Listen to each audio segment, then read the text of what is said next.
everyone, and welcome to the latest edition of the Brewers Spotlight here at Boss. I am your host, Ed, and today I have with me Pat Daly.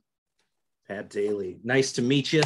Not that I haven't met you, but we know how this goes, right? We're introducing you to the world here, the world of home brewing here on the internet.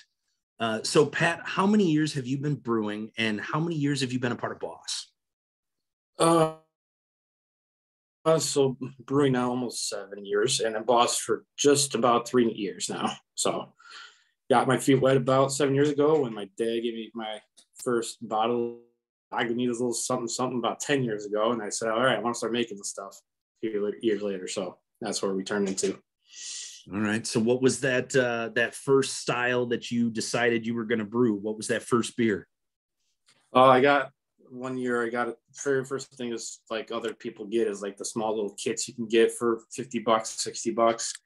And I got the pale ale from, I believe it was a Mr. Beer kit.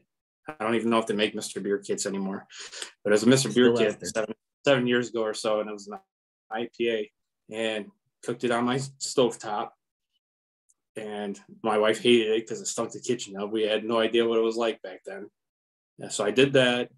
I mean, got the 1 gallon jug and you ferment it on your kitchen table. And I had no idea what I was doing.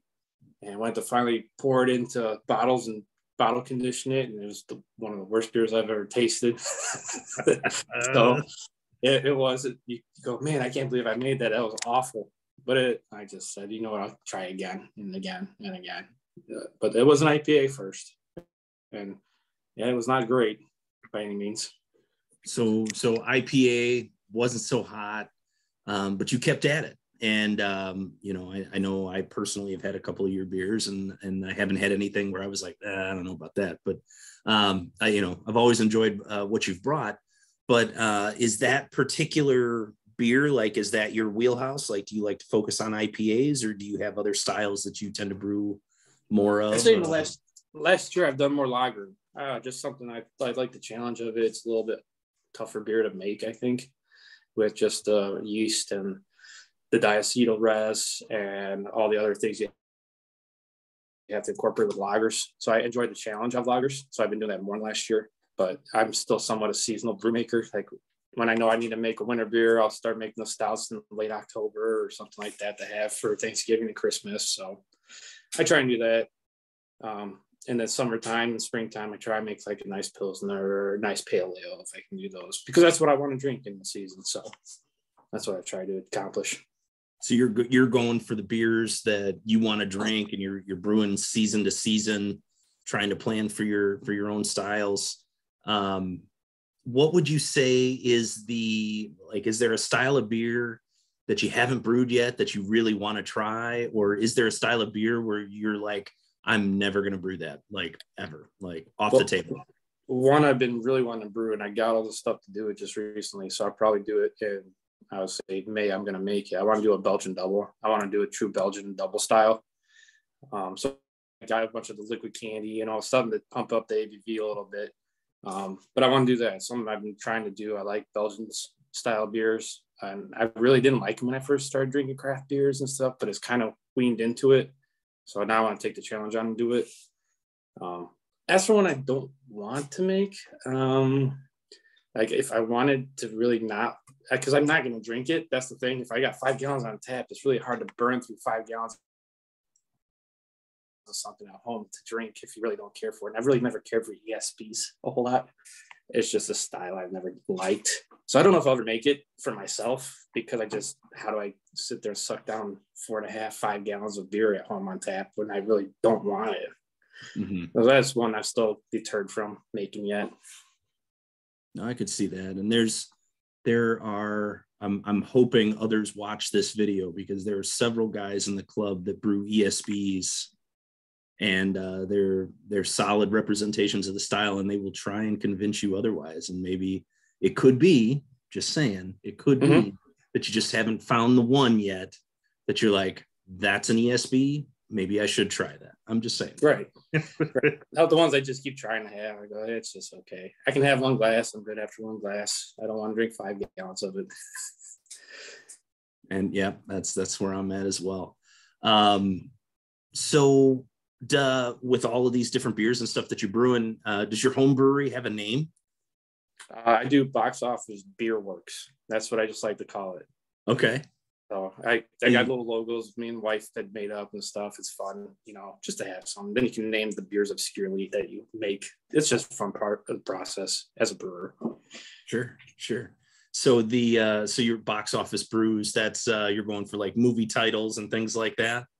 Pop culture, like music, movies, television, anything that's pop culture-esque. I like to name it after it. Very cool. I like that. It explains a lot too, because I was going through the Boss history book here, and I saw that you had submitted Egon's Zuldruel Doppelbock, and so I was like, now hearing the Box Office brew, like now that fits for me. Now I get it, and I'm like, all right, here we go. Very good. Yeah, I try and tie it in somehow, some way for everything.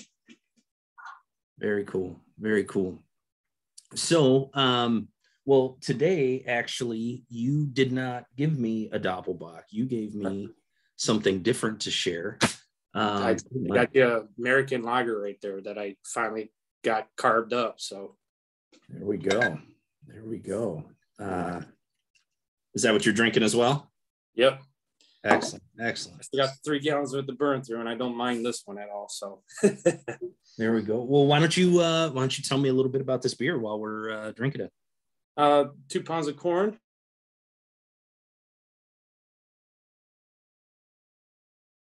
ounce down from my water profile that I got. A touch of carapils, actually, just to give it a little body. But I did a pearl, like right around 8.5% for the bittering agent. Tetanane at 15, and then I did a flame out just to try to see what kind of almost a dry hop S style of another 1/2 ounce of tetanane to give it a little bit more floral, melony kind of sweetness, I guess, out of it, just to try it. It's nice. A diacetyl rest, I don't know, it took quite well. I did it for about 4 days before I kegged it. I think it's still a little yeasty for me, but it's still quite good on the clean. I like the clean finish, and it clarified up actually really well. Like I got it done kegging, I go, man, that's a nice clear one. I don't mind it at all. So, well, it is a wonderful. It's nice. I think, and this is off the cuff here, so bear with me. I vaguely recall you and I talking about this beer, and I think I brewed something fairly similar, and I'm gonna tell you right now, this is better than mine. I'm just gonna tell you that right now. Like I'll completely own that, because we had very similar beers with the corn additions, and I think we used the same yeast. I think we used. I used 3470. Yeah. Yep. That thing's a monster. You do it all the time for any lager. Mm-hmm. Yeah, 3470, I feel like, is an unsung hero in the homebrewing community for people trying to do lagers. Really, really nice, easy to work with yeast. I did make a starter for this. I didn't want to have a stall on the yeast, especially wintertime, because I try to keep stuff really equalized in my garage. Mm-hmm. And you use the winter weathers for lagers. People do it, it's part of the max of homebrewing. So I didn't want the lager or the yeast to stall, so I just did a starter just to make sure, start feeding off of it. For sure.